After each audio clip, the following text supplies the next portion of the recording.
You've seen it everywhere. It's on your shirts, your shoes, your hats. It's on your grandma's forehead. But where did it come from? Has it always looked like this? Why is it so iconic? And why can't I expel my demons even after my third cup of coffee? This is the history and evolution of the Nike Swoosh. This is Logo Files. Welcome to the BrightSide.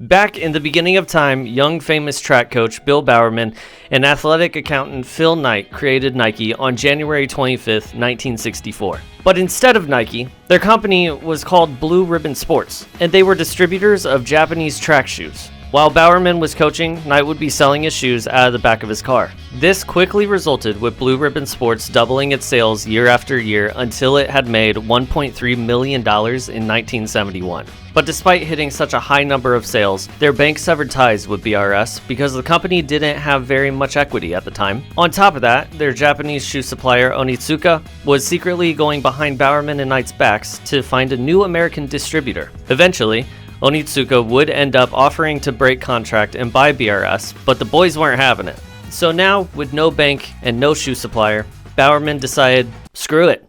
If we can't find a manufacturer, we'll make our own. Only problem is they didn't have a name or a logo for this new business, until they met Carolyn Davidson, a graphic design student at Portland State University.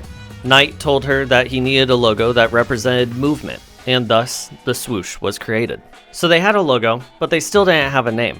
Now enter Jeff Johnson, the first ever full-time employee with BRS. Johnson called his bosses with the name he had dreamed about in the middle of the night. Hey boss, yeah, I know it's late, but I just had the weirdest dream. No, not that kind of dream. Okay, yes, it was that kind of dream, but I swear you weren't in it this time. No, I got it. Her name is Nike, the goddess of victory. And my god, she's so hot.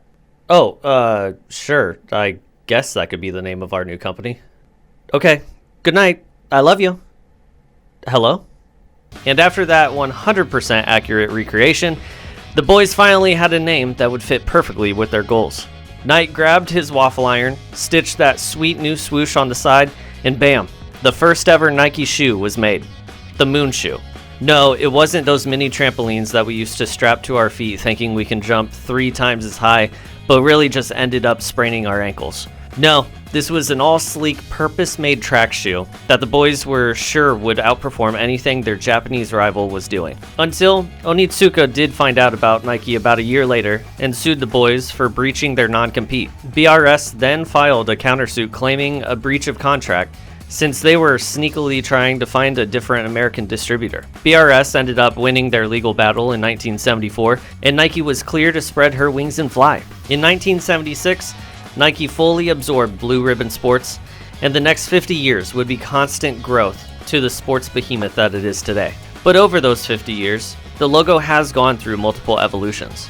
So let's go over how the brand has changed with the times. It may be a surprise to know that the current day swoosh Nike puts on every shoe and uses for their identity is still the exact same one that Davidson designed about 50 years ago. But there was a second main logo that she designed that the company would use between 1971 and 1976. This one featured the same check mark, but this time it was outlined, with Nike in a script font sitting within the top curve. I'm assuming this one she made after that nighttime non-booty call between employer and boss over the goddess of victory. This new logo definitely looked more dated, with the font being a pretty basic script compared to today's standards.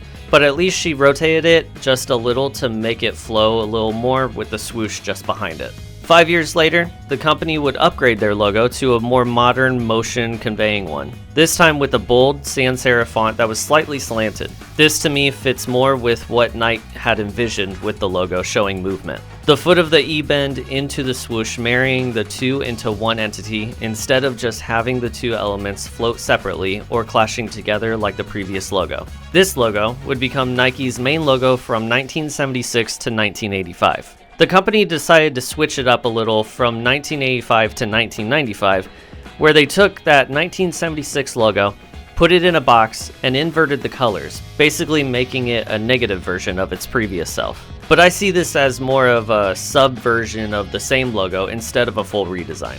From 1995 up until now in 2025, Nike has continued to use the same sans serif logo and same old dependable swoosh that Carolyn Davidson created back in 1971.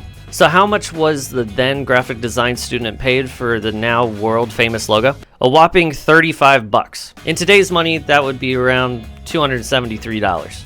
Not bad for a student, but this is a little different of a situation with how successful Nike has actually become.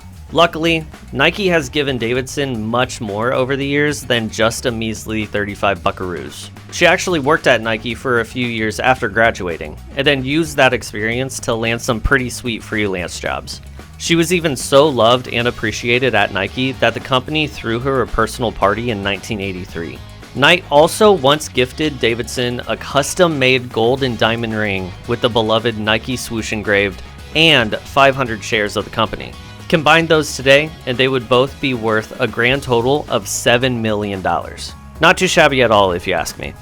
Appreciation and loyalty between executives and artists of this level is almost unheard of nowadays. Maybe Davidson was at the right place at the right time. Maybe her talents and design vision to see both future trends and product implementation made Knight and Bowerman realize that they had discovered the next great designer of their time. Either way, the Nike Swoosh will easily outlive every single one of us and forever remain as one of the most famous and recognizable logos of all time. Thank you all for watching. I hope you learned something new about the Nike Swoosh. I definitely did. I didn't realize that the original swoosh is the exact same swoosh that they still use today. I still don't know why they call it a swoosh. It must be like, I don't know, the shape of it or something. I mean, I always called it a check mark up until like college. Then I realized that it actually had a name and they called it a swoosh. I don't know why they call it. Couldn't find it, but I'm assuming it's because of the shape.